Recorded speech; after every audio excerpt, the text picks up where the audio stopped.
Hi everyone, आप सभी का स्वागत है हमारे यूट्यूब चैनल पर।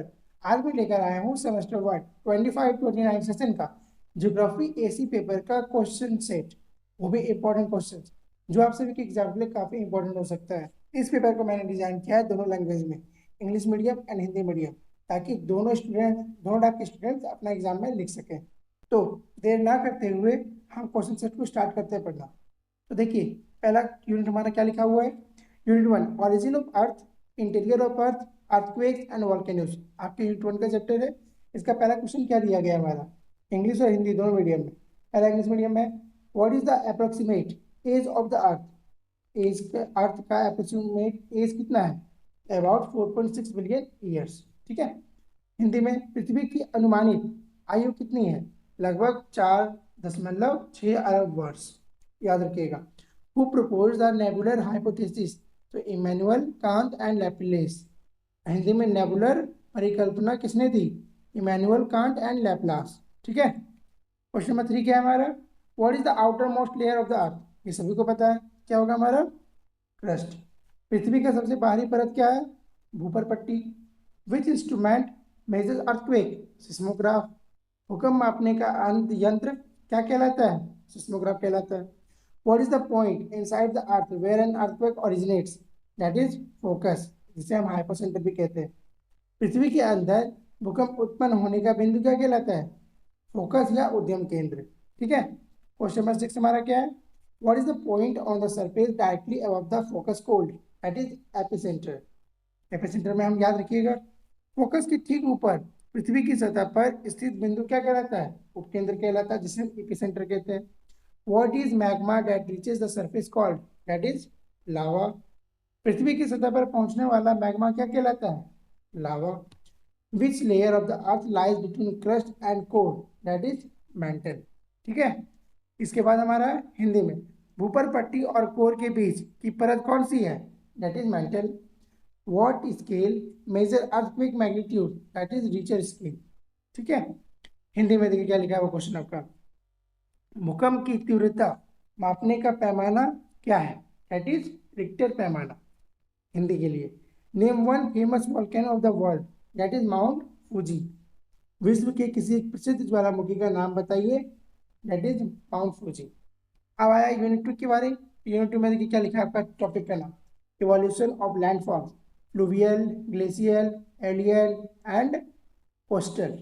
अब देखिए पहला क्वेश्चन क्या है हमारा, landforms created by rivers are called what, fluvial landforms.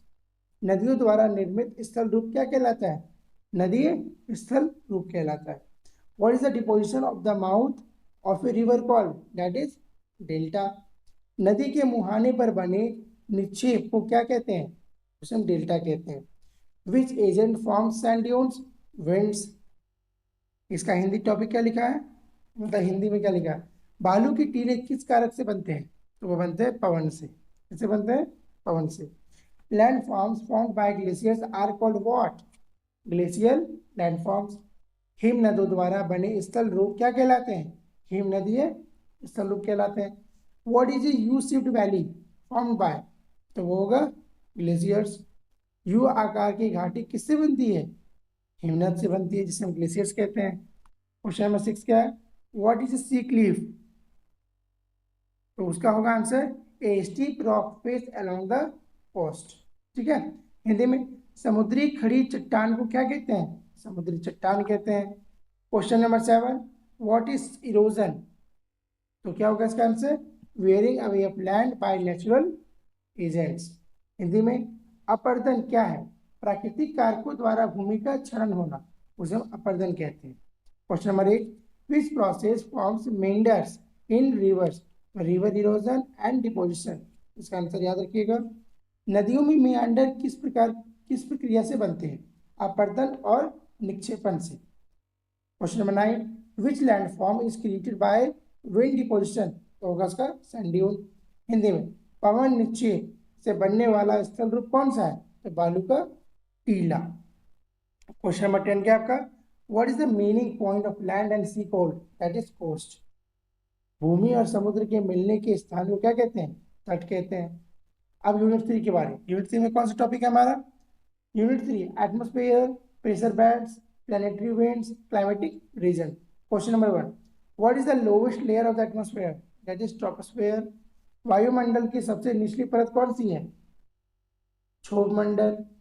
ठीक है। क्वेश्चन नंबर 2 क्या है हमारा? Which gas is most abundant in the atmosphere? That is nitrogen. वायुमंडल में सबसे अधिक कौन सी गैस है? Nitrogen. Which layer contents ozone? Stratosphere. Ozone परत किस मंडल में पाई जाती है? समताप मंडल में। क्वेश्चन नंबर 4 क्या है हमारा? What instrument measures air pressure? तो वो होगा बैरोमीटर। वायु दाब मापने का यंत्र क्या है? Barometer. What are permanent winds called? Planetary winds. स्थायी हवाओं को क्या कहते हैं?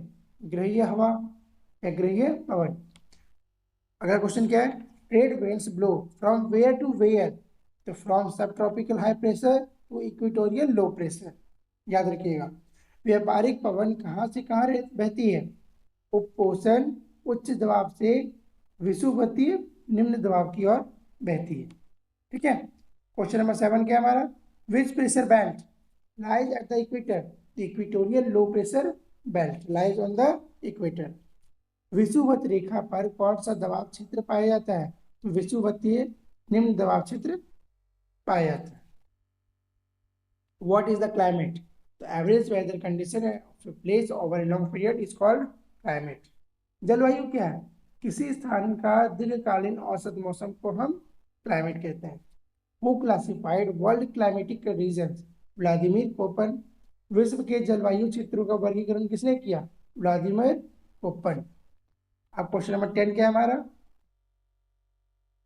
Which region receives heavy rainfall throughout the year?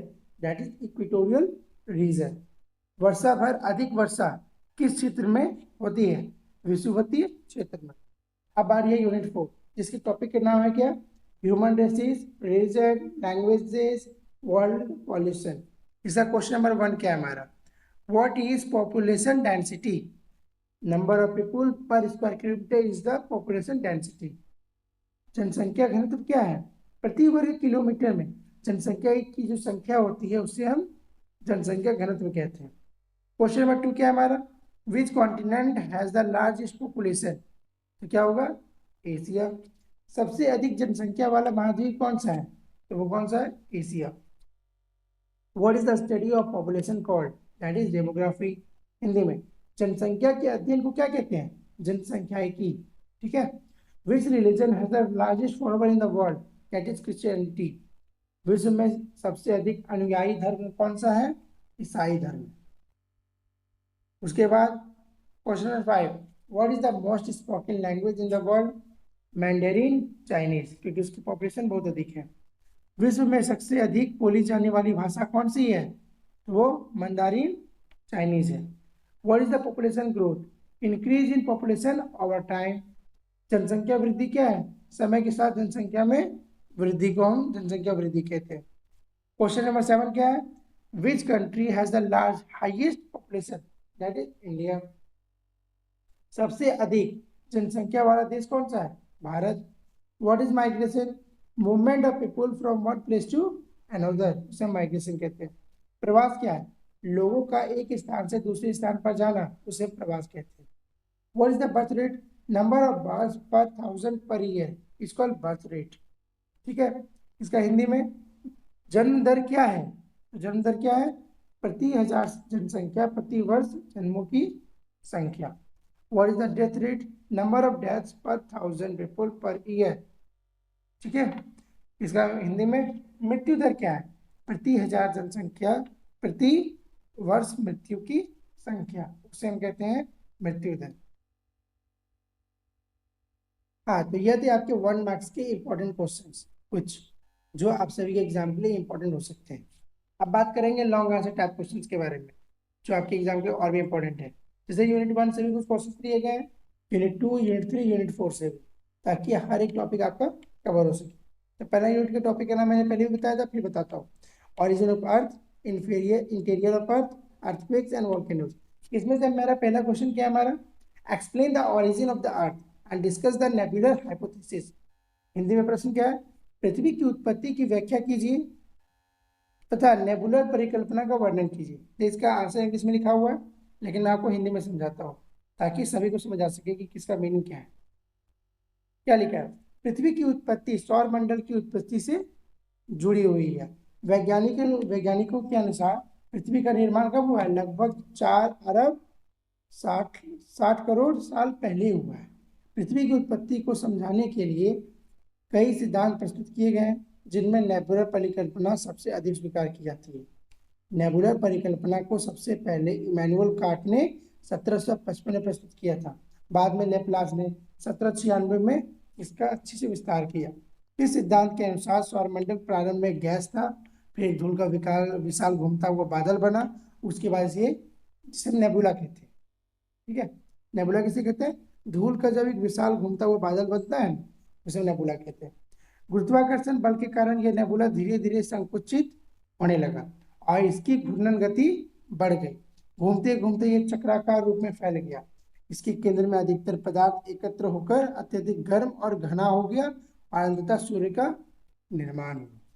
ठीक है, और क्या लिखा हुआ है कि सूर्य के चारों ओर बचे हुए पदार्थ छोटे छोटे कणों में बदल गए और ये कण आपस में टकराकर बड़े पिंडों से परिवर्तित होने लगे, जिन्हें हम प्लैनेटेसिमल कहा जाता है।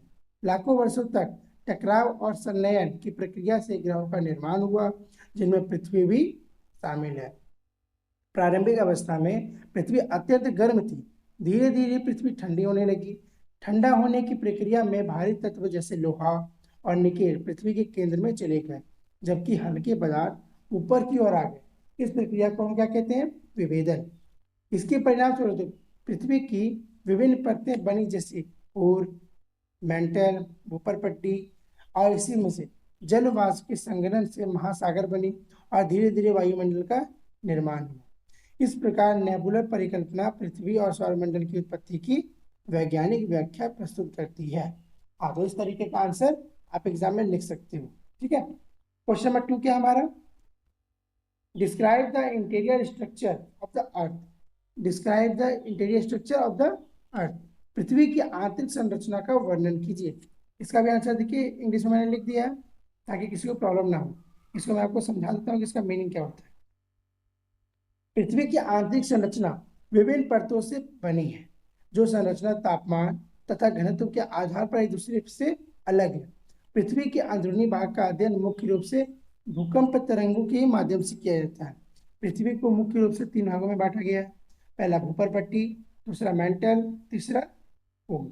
ठीक है, तो वन बाय वन जानते हैं। भूपरपट्टी, तो भूपरपट्टी पृथ्वी की सबसे बाहरी परत है। यह अन्य परतों की तुलना में बहुत पतली होती है। इसकी मोटाई महासागरों के नीचे लगभग 5 किलोमीटर तथा महाद्वीप के नीचे लगभग 70 किलोमीटर तक इसमें सिलिका और एल्यूमिनियम की मात्रा अधिक होती है। महाद्वीपीय भूपरपट्टी को सियाल और महासागरीय भूपरपट्टी को सीमा कहा है। और मेंटल की बात करें तो भूपरपट्टी के नीचे मेंटल स्थित होता है। इसकी गहराई लगभग 2900 किलोमीटर तक होती है। इसमें मैग्नीशियम और लौह से युक्त सिलिकेट खनिज पाए जाते हैं। मेंटल अर्ध ठोस अवस्था में होता है और इसमें उत्पन्न संवहन धाराएं प्लेट विवर्तकी तथा ज्वालामुखी क्रियाओं को प्रभावित करती है। मेंटल के ऊपरी भाग को भूपरपट्टी मिलकर लिथोस्फीयर बनाते हैं। और क्या होता है जिसे हम केंद्र कहते हैं? केंद्र पृथ्वी की सबसे भीतरी परत है। इसकी गहराई लगभग 2900 किलोमीटर से 6371 किलोमीटर तक होती है। इसमें मुख्य रूप से लोहा और निकेल पाए जाते हैं। केंद्र 2 भागों में विभाजित होता है। पहला बाह्य केंद्र जिसे हम तरल कहते हैं, दूसरा आंतरिक केंद्र जिसे हम ठोस कहते हैं। केंद्र में अत्यधिक तापमान और दबाव पाया जाता है तथा यही से पृथ्वी के चुंबकीय क्षेत्र उत्पन्न होता है। हाँ, तो यह था क्वेश्चन नंबर 2 आपका। आप क्वेश्चन नंबर 3 की बात करते हैं। What is an earthquake? Explain its causes, effects and distribution. Also describe volcanoes and there types. और हिंदी में भूकंप क्या है, इसके कारण, प्रभाव तथा वितरण की व्याख्या कीजिए तथा ज्वालामुखी और उसके प्रकारों का वर्णन कीजिए। इसी क्वेश्चन में आपको 2 क्वेश्चन पूछा गया है। ठीक है, इसका आंसर देखिए मैंने इंग्लिश में लिख दिया ताकि आपको रीडिंग करने में मुश्किल ना लगे जो इंग्लिश मीडियम में एग्जाम देने वाले हैं। ठीक है, इसका हिंदी मीडियम में क्या आंसर होगा वो देखिए, उसे मैं बारीकी समझाता हूँ। पहला, भूकंप पृथ्वी की सतह का अचानक हिलना या कंपन है जो पृथ्वी के अंदर ऊर्जा के अचानक मुक्त होने के कारण होता है। यह ऊर्जा भूकंपीय तरंगों के रूप में फैलती है और पृथ्वी के अंदर जिस स्थान से भूकंप उत्पन्न होता है उसे उद्गम केंद्र या फिर फोकस कहा जाता है, तथा इसके ठीक ऊपर पृथ्वी की सतह पर स्थित बिंदु को हम लोग उपकेंद्र या फिर एपिसेंटर कहते हैं। भूकंप के कारण क्या है? भूकंप के कई प्राकृतिक और मानवीय कारण होते हैं। पहला, विवर्तनिक गतिविधियां, जैसे कि भूकंप का मुख्य कारण पृथ्वी की विवर्तनिक प्लेटों की गति है। पृथ्वी की बाहरी परत कई प्लेटों में विभाजित है जो धीरे धीरे गतिशील रहती है। जब ये प्लेटें आपस में टकराती है, अलग होती है या एक दूसरे के पास से गुजरती है तो चट्टानों में तनाव उत्पन्न होता है, और जब यह तनाव अधिक हो जाता है तो चट्टानें टूट जाती है और ऊर्जा मुक्त होती है, जिसे हम भूकंप कहते हैं। ठीक है। ज्वालामुखी गतिविधि, जैसे ज्वालामुखी क्षेत्रों में मैग्मा की गति के कारण भी भूकंप उत्पन्न हो सकते हैं। भूमिगत गुफाओं का धंसना, कभी कभी भूमिगत गुफाओं या खानों के धंसने से भी हल्के भूकंप आते हैं। मानवीय गतिविधि में जैसे खनन, बड़े बांधों का निर्माण, परमाणु विस्फोट जैसे मानव गतिविधियां भी छोटे छोटे भूकंप का कारण बन जाती है। अब बात करेंगे भूकंप के प्रभाव के बारे में। भूकंप के कई भौतिक और सामाजिक प्रभाव होते हैं, जैसे जनधन की हानि, भूस्खलन और भूमि दरारें, सुनामी, स्थल रुख में परिवर्तन। तो पहला, जनधन की हानि क्या होती है? तीव्र भूकंप भवनों, सड़कों और पुलों को नष्ट कर देती है, जिससे भारी जनधन की हानि होती है। भूस्खलन और भूमि दरारें भी होती है, जैसे भूकंप के कारण पर्वतीय क्षेत्रों में भूस्खलन और भूमि में दरारें उत्पन्न हो सकती है। सुनामी, समुद्र के भीतर आने वाले भूकंप से विशाल समुद्री लहरें उत्पन्न होती है, जिसे सुनामी कहा जाता है। स्थल रूप में परिवर्तन, कभी कभी भूकंप के कारण नदियों का मार्ग बदल जाता है और नई झीलों का निर्माण हो सकता है। भूकंप का वितरण कैसे होता है वो देखिए। भूकंप पृथ्वी पर समान रूप से वितरित नहीं है, ये मुख्यतः विवर्तनिक प्लेटों की सीमाओं पर पाए जाते हैं। विश्व के 3 मुख्य प्रमुख भूकंप क्षेत्र हैं। एक है प्रशांत महासागर का आग्नेय वलय, दूसरा भूमध्य सागरीय हिमालय पट्टी और तीसरा मध्य महासागरीय रीच क्षेत्र। ठीक है। अब बात करेंगे ज्वालामुखी के बारे में। ये बोले थे ना, इस क्वेश्चन में 2 सवाल पूछे गए हैं। सवाल, ज्वालामुखी पृथ्वी की सतह पर एक छिद्र या दरार होती है जिससे पिघलती हुई चट्टान, गैस और राख बाहर निकलती है। पृथ्वी के अंदर पिघली हुई चट्टान को मैग्मा कहते हैं और जब यह सतह पर आ जाती है तो इसे लावा कहा जाता है। ज्वालामुखी के प्रकार कितने हैं? गतिविधि के आधार पर ज्वालामुखी 3 प्रकार के होते हैं। कौन कौन से? सक्रिय ज्वालामुखी, सुप्त ज्वालामुखी और मृत ज्वालामुखी। सक्रिय ज्वालामुखी क्या होती है? जो समय समय पर विस्फोट करते हैं। सुप्त ज्वालामुखी जो लंबे समय से शांत हैं लेकिन भविष्य में विस्फोट कर सकते हैं। अब मृत ज्वालामुखी जो हजारों वर्षों से निष्क्रिय हैं और जिसके पुनः सक्रिय होने की संभावना नहीं होती। इस प्रकार हम लोग कह सकते हैं ये भूकंप और ज्वालामुखी पृथ्वी की आंतरिक शक्तियों से संबंधित महत्वपूर्ण भूवैज्ञानिक घटनाएं हैं जो पृथ्वी की सतह को निरंतर परिवर्तित करती रहती है। तो यह थे यूनिट 1 के 3 इंपॉर्टेंट क्वेश्चन। अब बात करेंगे unit 2, evolution of landforms, fluvial, glacial, aeolian, coastal. इसका क्वेश्चन नंबर 1 क्या है? Explain the erosional and depositional landforms produced bye reverse. Hindi में, नदियों द्वारा निर्मित अपरदनात्मक तथा निक्षेपात्मक स्थल रूपों की व्याख्या करें। इसका आंसर ही मैंने इंग्लिश में लिखा है, जिसे आप रीड कर लेना एक बार, जो भी इंग्लिश मीडियम में एग्जाम देने वाले हैं। और इसका मीनिंग क्या है वो मैं समझाता हूँ आपको। नदियां पृथ्वी की सतह को आकार देने वाली महत्वपूर्ण प्राकृतिक शक्तियां हैं। नदियां अपरदन, परिवहन तथा निक्षेपण की प्रक्रियाओं के माध्यम से अनेक प्रकार के स्थल रूप बनाती है, जिन्हें नदी स्थल रूप कहा जाता है। यह स्थल रूप मुख्यतः नदी के ऊपरी, मध्य और निचले भागों में विकसित होते हैं। अब बात करेंगे पहले अपरदनात्मक स्थल रूप। नदी के ऊपर भाग में ढाल अधिक होती है और जल का वेग तेज होता है, इसलिए यह अपरदन की प्रक्रिया प्रमुख होती है। पहला, वी आकार की घाटियां। पर्वतीय क्षेत्रों में नदियां ऊर्ध्वाधर अपरदन द्वारा गहरी और सक्रिय घाटियां बनाती है जो नीचे से सक्रिय और ऊपर से चौड़ी होती है। दूसरा, जलप्रपात। जब नदी किसी ऊंची चट्टान से गिरती है तो जलप्रपात बनता है। निरंतर अपरदन के कारण जलप्रपात धीरे धीरे पीछे की ओर खिसकता है। कंठ। तीसरा, कंठ गहरी और सक्रिय घाटियां होती है जिनके किनारे खड़े होते हैं और ये तीव्र नदी अपरदन से बनते हैं। चौथा, तीव्र प्रवाह, जिसे हम रैपिड्स कहते हैं।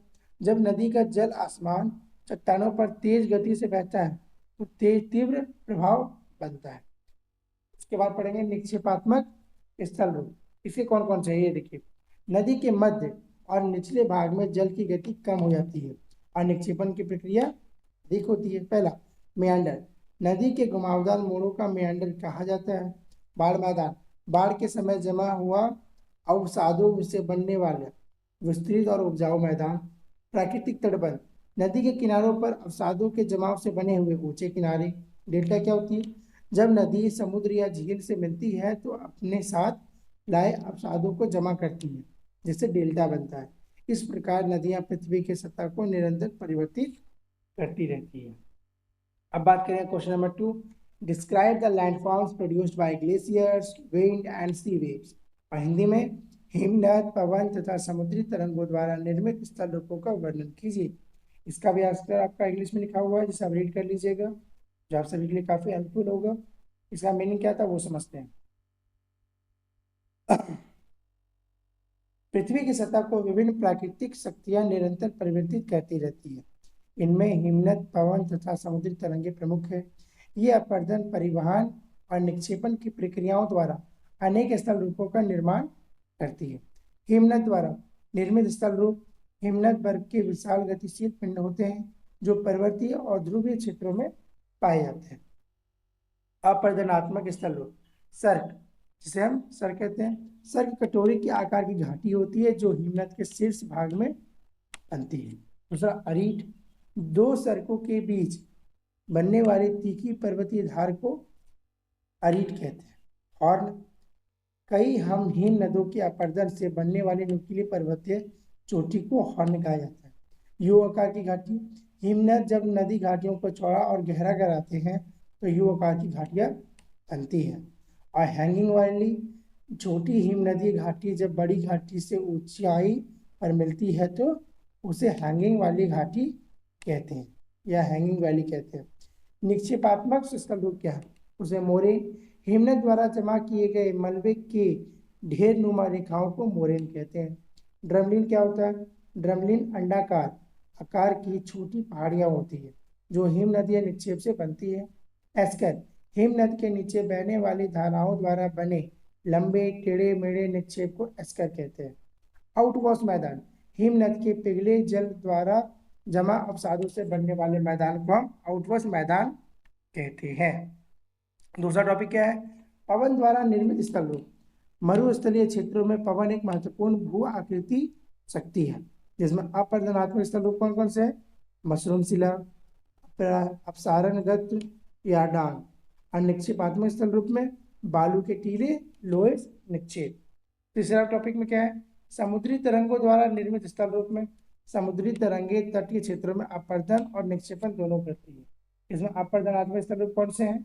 समुद्री चट्टान, समुद्री गुफा, समुद्री मेहराब या फिर स्टेक। और निक्षेपात्मक स्थल रूप में समुद्र तट, स्पीड, बार, लैगून। इस प्रकार हिमनद, पत्थर, पवन तथा समुद्री तरंगे पृथ्वी की सतह के स्वरूप को निरंतर बदलती रहती है और विभिन्न प्रकार के स्थल रूपों का निर्माण करती है। अब बात करेंगे यूनिट 3। उसकी टॉपिक का नाम क्या है? Atmosphere, pressure belt, planetary winds and climatic regions. Question number 1 क्या हमारा? Explain the structure of earth and describe its main layers. पृथ्वी की आंतरिक संरचना की व्याख्या कीजिए तथा इसकी प्रमुख परतों का वर्णन कीजिए। इसका आंसर देखिए इंग्लिश में लिखा गया है, बट मैं आपको हिंदी में समझाऊंगा इसका मीनिंग क्या होता है। देखिए क्या है कि पृथ्वी का जटिल ग्रह, पृथ्वी एक जटिल ग्रह है जिसकी आंतरिक संरचना विभिन्न परतों से बनी है। वैज्ञानिक पृथ्वी के अंदरूनी भाग का अध्ययन प्रत्यक्ष रूप से नहीं कर सकते, इसलिए वे भूकंपीय तरंगों, ज्वालामुखी विस्फोटों तथा उल्कापिंडों के अध्ययन के माध्यम से इसकी जानकारी प्राप्त करते हैं। पृथ्वी को मुख्यतः 3 परतों में विभाजित किया गया है: भूपर पट्टी, मैंटल और केंद्र, जो मैंने पहले भी कहा आपको। भूपर पट्टी के बारे में पहले जानते हैं। भूपर पट्टी पृथ्वी को सबसे बाहरी परत है, यह सबसे पतली परत होती है। इसकी मोटाई महासागरों के नीचे लगभग 5 किलोमीटर तथा महाद्वीपों के नीचे 70 किलोमीटर तक होती है। भूपर पट्टी 2 प्रकार की होती है: महाद्वीपीय भूपर पट्टी, महासागरीय भूपर पट्टी। महाद्वीपीय क्या होती है? यह महाद्वीप का निर्माण करती है और मुख्यतः ग्रेनाइट चट्टानों से बनी होती है। और महासागरीय ऊपर पट्टी में यह महासागरों के तल का निर्माण करती है और मुख्यतः बेसाल्ट चट्टानों से बनी होती है। ऊपर पट्टी और मेंटल का ऊपरी भाग मिलकर स्थल मंडल बनाते हैं। दूसरा बात करेंगे मेंटल के बारे में। तो मेंटल ऊपर पट्टी के नीचे स्थित होता है और लगभग 2900 किलोमीटर गहराई तक फैला होता है। यह पृथ्वी की सबसे मोटी परत है। इसमें लौह और मैग्नीशियम से युक्त सिलिकेट खनिज पाए जाते हैं। ठीक है। मेंटल के ऊपरी भाग में अर्धद्रव अवस्था की परत होती है जिसे एस्थेनोस्फीयर कहा जाता है। और तीसरा है केंद्र, जिसे हम कोर कहते हैं। केंद्र पृथ्वी की सबसे भीतरी परत है। यह मुख्यतः लौह और निकल से बना होता है तथा दो भागों में विभाजित है। पहला बाहरी केंद्र, जिसे हम द्रव अवस्था कहते हैं, और आंतरिक केंद्र ठोस अवस्था में रहती है। केंद्र का तापमान लगभग 5000 से 6000 डिग्री सेल्सियस तक हो सकता है। इस प्रकार पृथ्वी की आंतरिक संरचना विभिन्न भूभागीय भूगर्भीय प्रक्रियाओं को प्रभावित करती है। क्वेश्चन नंबर 2 क्या है आपका? Explain earthquakes and volcanoes and their causes. भूकंप और ज्वालामुखी की व्याख्या कीजिए तथा उसके कारणों का वर्णन कीजिए। जो आपका पहले भी लॉन्ग आंसर में दिया था, इसमें भी दिया गया। इसका आंसर भी देखिए इंग्लिश में लिख दिया मैंने ताकि आप लोग अच्छे से रीड कर सको। अब इसका मीनिंग क्या देखिए। भूकंप और ज्वालामुखी पृथ्वी की आंतरिक शक्तियों से उत्पन्न होने वाली महत्वपूर्ण भूगर्भीय घटनाएं हैं। जैसे पहला भूकंप। तो भूकंप पृथ्वी की सतह का अचानक हिलना या कंपन है जो पृथ्वी की भूपर पट्टी के अंदर ऊर्जा के मुक्त होने से होता है। भूकंप के कारण मैंने बताया था पहले भी, फिर से बताता हूँ। टेक्टोनिक प्लेट की गति। अधिकांश भूकंप प्लेटों के खिसकने से उत्पन्न होता है। ज्वालामुखी गतिविधि। कभी कभी ज्वालामुखी क्षेत्रों में भी भूकंप आते हैं। भूमिगत गुहाओं का ध्वंस। भूमिगत गुफाओं या फिर खानों के ध्वंस से छोटे भूकंप हो सकते हैं। भूकंप के प्रभाव क्या होता है? भवनों का विनाश, जन धन की हानि, भूस्खलन, समुद्र में सुनामी। ज्वालामुखी की बात करें।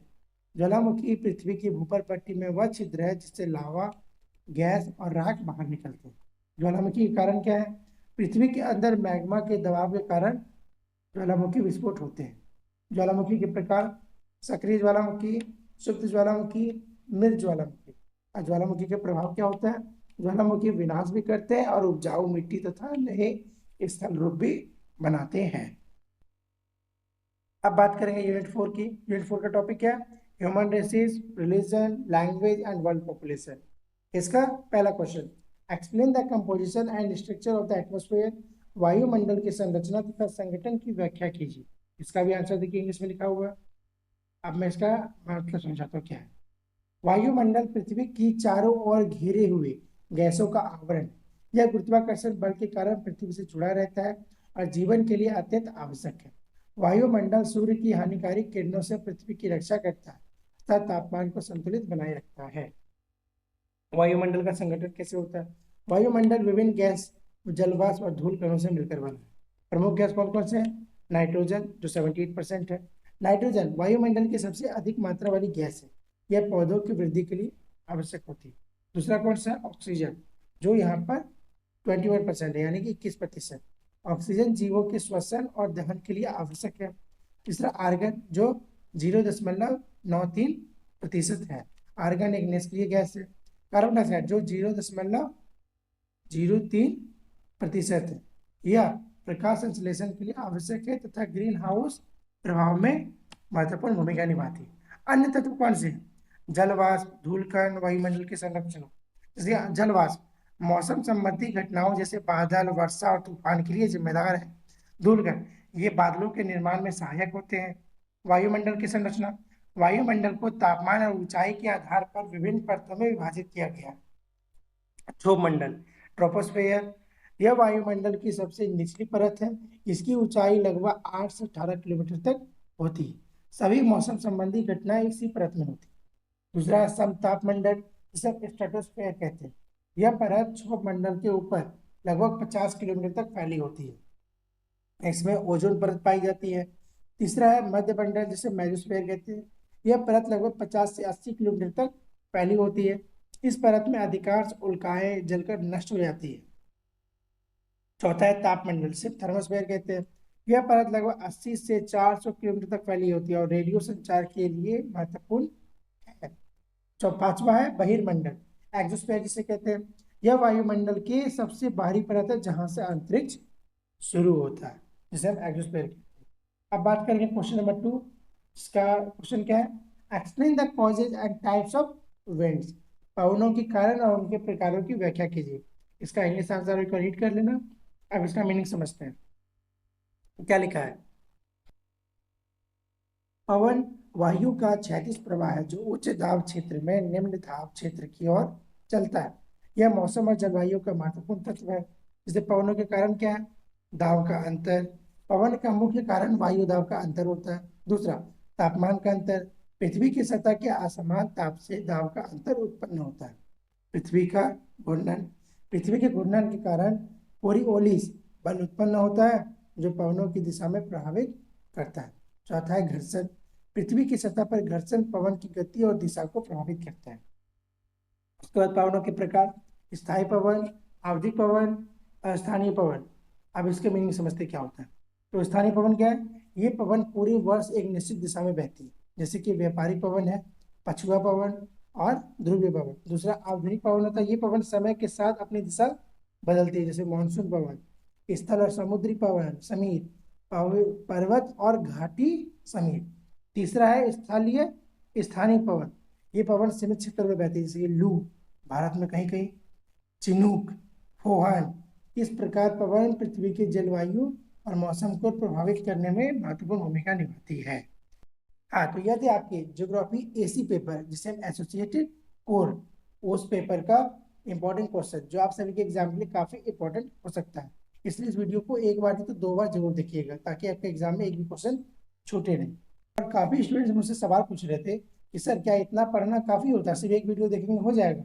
लेकिन मैं कहता हूँ नहीं, ये आपका सिर्फ 20 to 30% होगा कि आप एक वीडियो देखिए, इससे कुछ समझ आ सकते। लेकिन आपके सिलेबस में जो जो टॉपिक है, उस टॉपिक को आप चाहो तो गूगल में एक बार सर्च कर लेना, या फिर एआई में कहीं सर्च कर लेना, ताकि क्या होगा, आप उस टॉपिक के बारे में अच्छे से जान सको, समझ सको। और नहीं हो रहा तो आप यूट्यूब में सर्च करके भी देख सकते हो। उस टॉपिक के बारे में समझिए, ताकि उससे आपका एक क्वेश्चन छूटेगा नहीं। अब मैं आपको सिर्फ इंपॉर्टेंट क्वेश्चन प्रैक्टिस करवा रहा हूँ, ताकि हो सकता है कि इसमें से कुछ आए कुछ ना भी आए, इसलिए मैं कह रहा हूँ। और आप में से कुछ स्टूडेंट ऐसे हैं जिन्हें सिलेबस के बारे में नहीं पता, तो सिलेबस का लिंक मैंने डिस्क्रिप्शन में दे दिया है, आप चाहो तो वहां से डाउनलोड कर सकते हो। और आपने अगर टेलीग्राम ग्रुप को ज्वाइन नहीं किया है तो ज्वाइन कर लीजिए। क्यों? क्योंकि उसमें आपको रेगुलर अपडेट्स, ऊपर से इसका पीडीएफ और इम्पोर्टेंट क्वेश्चंस का अदर पीडीएफ भी अपलोड होता रहता है। आप चाहो तो वहां से भी रीड कर सकते हो, पढ़ाई कर सकते हो, और रेगुलर अपडेट से चुकोगे नहीं, क्योंकि यूनिवर्सिटी से कौन कौन से अपडेट्स आते हैं। और यदि आपको कोई डाउट है, क्वेश्चन है, तो मेरा टेलीग्राम का पर्सनल अकाउंट दिया हुआ है, आप वहां पर जाकर मुझसे चैट कर सकते हो, या कोई भी सवाल पूछ सकते हैं जिसका मैं आंसर आपको जरूर करूँगा। एंड एट लास्ट, आपको ये वीडियो कैसी लगी कमेंट में जरूर बताना। अगर अच्छी लगी हो तो लाइक करना और अपने सभी ग्रुप्स में शेयर करना। और तब तक अपनी एग्जाम की तैयारी कीजिए, एंड ऑल द बेस्ट।